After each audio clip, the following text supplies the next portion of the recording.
Welcome to the David Pakman Show. I am Farron Cousins from Ring of Fire, sitting in for David Pakman today.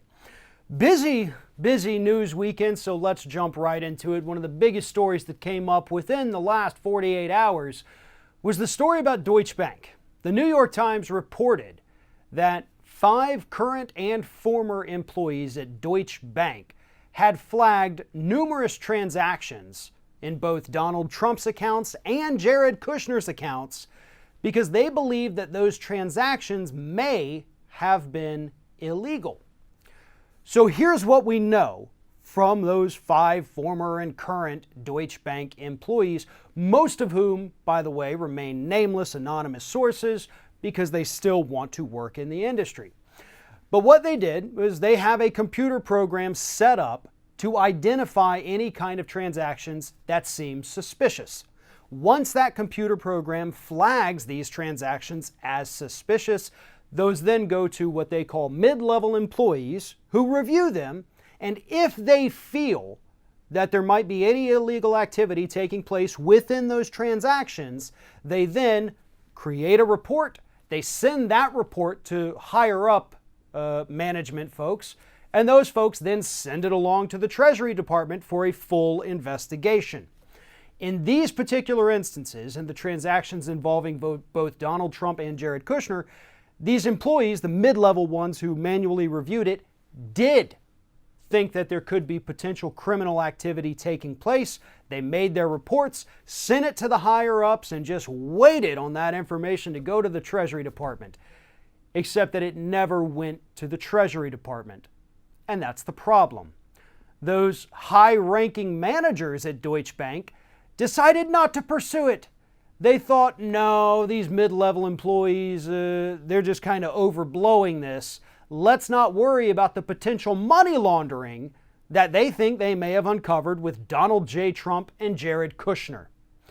Another reason why this story is so important is because these transactions were taking place in 2016 when Donald Trump was running for president, and 2017 when Donald Trump was president and Jared Kushner was a senior White House advisor for some reason. So these were happening while the man was president of the United States. They were happening while the man was running to be president of the United States. The people at the bank, at least the ones who really looked at it, said, hold up, something's not right here. What we're seeing, and this is according to the report, is lots of money that's bouncing back and forth between accounts. And at least one of those accounts was with the now defunct Trump Foundation. And that's how they described it, just money moving back and forth, very, very suspiciously. Same thing with Kushner. And Kushner's accounts were actually with wealthy Russians. So, once again, it always ends up coming back to Russians somehow or another, but that's who Jared Kushner's accounts were bouncing money back and forth between. Deutsche Bank, in the past, in fact, past couple years, was popped for $40 billion for laundering money for wealthy Russians. Now, I know some people get annoyed and say, oh, enough with the Russians. Okay, but that's a thing that happened. That's verifiable. We know Deutsche Bank helped launder money for the Russians. That's a fact. Accept it and move on. The other thing we know is that Deutsche Bank also allowed money to flow in and out of Iran, even though we have sanctions in place that would prevent such transactions from taking place. So Deutsche Bank doing business where they're all, not allowed to do business, Deutsche Bank doing illegal business over in Russia, and I can't stress this one enough, Deutsche Bank several years ago was also fined by the Treasury Department because they didn't follow the protocols that had been put in place that the bank was supposed to follow to identify potential money laundering. So basically, Deutsche Bank is the bank to go to if you want to launder money. Here's another piece of the puzzle here. You have a woman by the name of Tammy McFadden, one of the few people in this story who was willing to be named. Miss McFadden was fired from Deutsche Bank about a year ago after she brought it to the attention of management at the bank that they still weren't, by the way, following those money laundering protocols to identify potentially suspicious transactions. She was fired for that.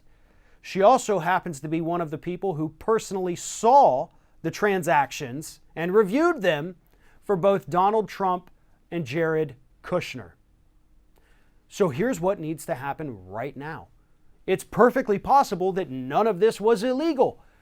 It's highly unlikely that none of this was illegal. So Ms. McFadden, who has seen this information, probably needs to pay Congress a little visit.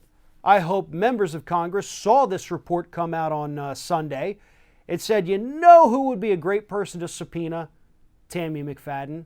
You know who probably has a lot of information that we need for the investigations we're carrying out? Terry McFadden. So do you know who we're going to send a special invite to? Tammy McFadden, excuse me.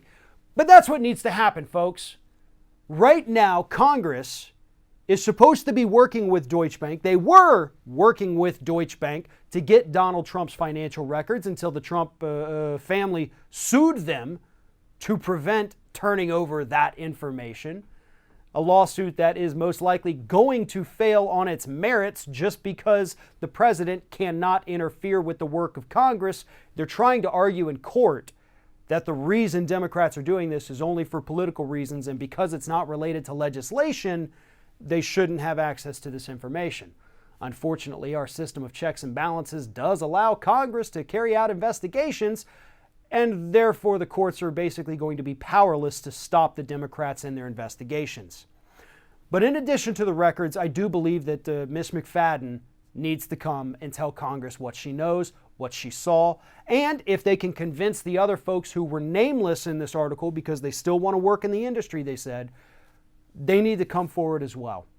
Because I don't think this would necessarily hurt your chances of working in the finance industry if you come forward and say, hey, my boss is committing crimes. I know it does, and I know that's how people attack whistleblowers, but these are people that need to be hoisted upon our shoulders, right? I mean, regardless of who it's about, it could be about anybody in this country, not Trump or Kushner. If they're exposing financial crimes, that is heroic. They know what they're risking, and that's why most of the people in this story chose to remain anonymous, because they don't want to be retaliated against. They don't want to be blackballed from the financial community, but they also want banks to stop breaking the law, and that is clearly what we've seen over the years take place with Deutsche Bank. And I don't think it's a coincidence that Deutsche Bank was one of the only banks willing to loan money to Donald Trump. That's another piece of this puzzle. You know, they gave him $2.5 billion at a time when nobody else would lend this man any money. We know that Deutsche Bank has a history of helping money launderers. Something doesn't add up here, right? And that's what Congress is trying to find out. We have learned too much damning new information about Deutsche Bank to let this issue slide. Maybe there's collusion there, probably not. You know, that could all be coincidental. But things like money laundering, bank fraud, wire fraud, tax evasion, yeah, I think those are crimes that Congress definitely needs to uncover if they exist.